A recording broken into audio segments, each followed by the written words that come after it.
Sebagian orang mungkin fans berat ikan lele, namun banyak pula yang masih segan mengkonsumsi ikan berkumis ini dengan berbagai alasan.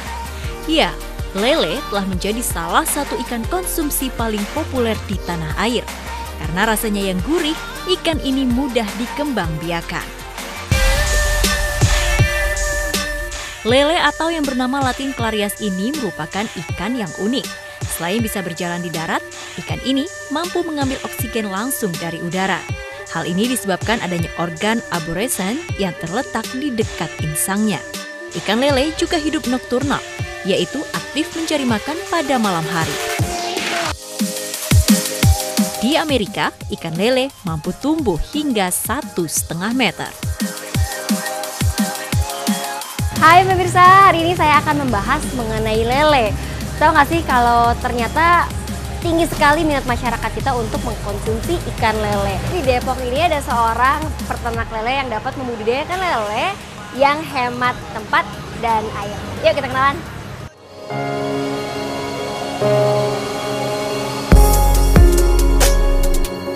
Legisan Sam Tafsir lahir di Asahan, Sumatera Utara 44 tahun yang lalu.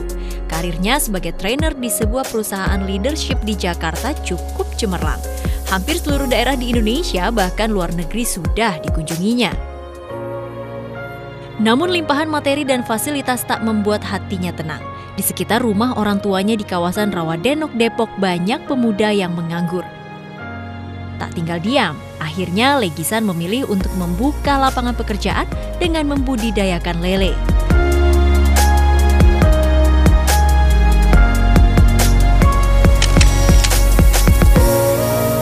Ya, lele itu sebagai pintu masuk karena makanan rakyat. Jadi Indonesia itu kan banyak rakyat, khususnya yang menengah ke bawah, mereka menggemari ikan lele. Cuma cara budidayanya masih sangat tradisional. Di sawah-sawah dengan makanan kadang-kadang ditambahin macam-macam. Sehingga image lele di kalangan menengah ke atas itu sangat kurang bagus. Ya, sehingga kita perlu membuat terobosan-terobosan. Jatuh bangun di awal usaha tak membuat Legisan terpuruk. Legisan terus mencoba berbagai macam cara agar bisa menernakkan lele dengan mudah dan efisien. Akhirnya ia mendapatkan informasi mengenai teknologi bioflok. Lalu, apa yang menjadikan metode ini unggul dibanding metode konvensional? Ya, teknologi ini mampu mengubah sisa makanan dan kotoran lele yang tadinya racun menjadi nutrisi yang baik bagi ikan. Cara kerjanya dengan menambahkan probiotik, maka amonia yang terkandung dalam kotoran akan diubah menjadi bioflok atau gumpalan. Bioflok ini mengandung protein sebesar 24% sehingga bisa mengurangi penggunaan pakan ikan. Nah, dengan teknologi ini ternyata kualitas air di dalam budidaya itu sangat bagus. Kemudian kualitas hasil ikannya itu juga sangat bagus. Dia juga ramah lingkungan. Dia juga bisa hemat air, hemat lahan. Nah, dengan demikian teknologi bioflok ini menjadi teknologi yang sangat diharapkan untuk bisa menjadi teknologi masa depan bagi pengembangan perikanan di Indonesia dan dunia.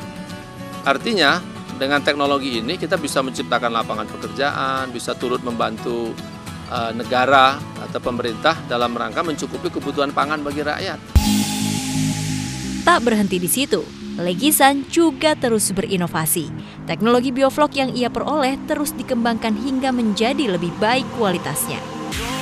Jadi bioflok 165, perbedaannya adalah formula probiotiknya itu menggunakan rumus 165.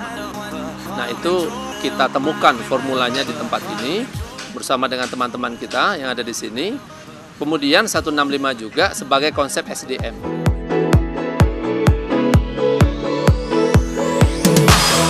Halo Pak Legisan. Apa kabar Mbak Imel? Waduh, kotornya maaf. Nah, ini lelet. Wah, ini seru banget nih ikan lele Pak.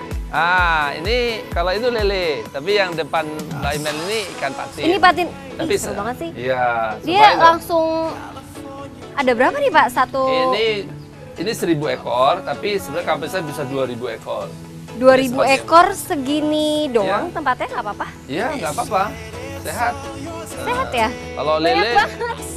Ya, Kalau lele bahkan bisa sampai 2.000-3.000 ekor. Dan ini per kolam. pakai teknologi bioflok juga? Ya, semuanya bioflok. Jadi baik lele, patin, gurame, semuanya pakai bioflok. Iya, ini sebanyak ini ya. Pada kolam-kolam tapi nggak berbau, tapi padahal airnya juga coklat nih kayak di empang-empang gitu. Jadi sebenarnya sebenarnya coklat ini itu bukan lumpur ya. Kalau di empang itu tanah itu kan dia lumpur yang teraduk. Kalau ini sebenarnya tidak ada lumpur, tidak ada tanah. Ini coklatnya itu karena molase. Molase. Molase itu tetes tebu yang kita berikan ke kolam itu memang warnanya coklat. Kemudian tumbuhlah probiotik di dalam sini sehingga warnanya menjadi coklat tua. Jadi kalaupun warnanya seperti di empang-empang tapi nggak berbau ya, nggak berbau amis seperti biasanya kita lewat empang gitu. Biasa langsung. Ini nggak sama sekali loh. Untuk memelihara ikan tentunya kita membutuhkan kolam.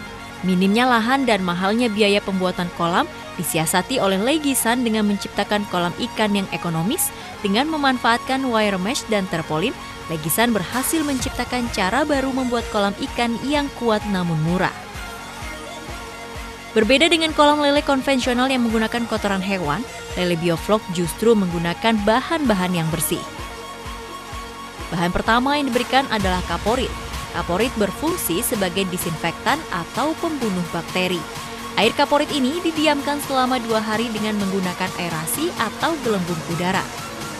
Di hari ketiga, air kolam ditambahkan garam. Garam akan meningkatkan salinitas air atau kadar garam di dalam air. Ya, kadar garam pada kondisi tertentu akan membuat lele hidup lebih nyaman. Lalu masukkan kaporit dolomit di hari kelima. Kapur dolomit berfungsi sebagai pengatur pH atau keasaman air. Terakhir, masukkan molase dan probiotik. Diamkan selama 7 hari, aktivator ini akan membuat vlog atau gumpalan yang berisi mikroorganisme yang penting bagi lele.